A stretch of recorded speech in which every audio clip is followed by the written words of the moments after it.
nabadgelyo. aad baan idin salaamayaa dhammaantiin. sharafi korkiina ahaato. waa anigoo ah Sayid Cali Macalin Ibraahim. waa barnaamijkii is abuur.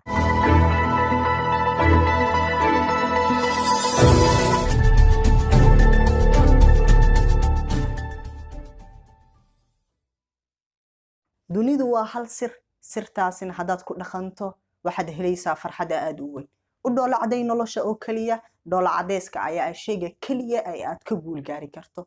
xanuun walba aad qabto, shay walba aad ka cawanayso, u dhoola caday nolosha. aakhiradaadana dhan midigeed ku qabso, adduunyadaadana dhan bidixeed.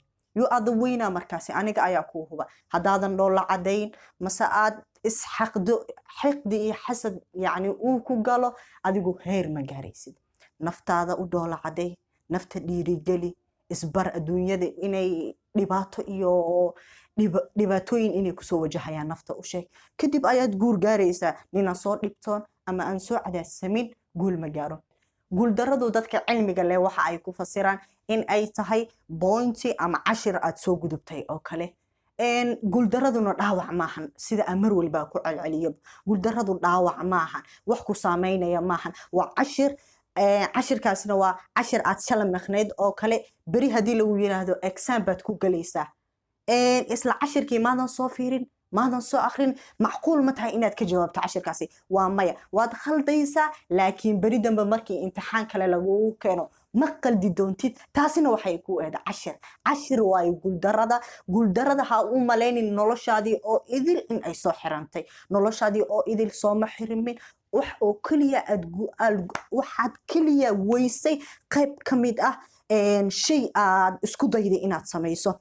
noloshaada oo dhan maadan waynin. shaygaas oo kaliya waad weysay. beri shay ka qurxoon oo ka wanaagsan, ka waaye aragsan, dadku ku jecel yihiin waad abuuran kartaa. shay haddii la waayo looma dhinta dee. shaygaas ha u dhiman. shayada dadku u dhimanayaan waa dadaan wax ahayn.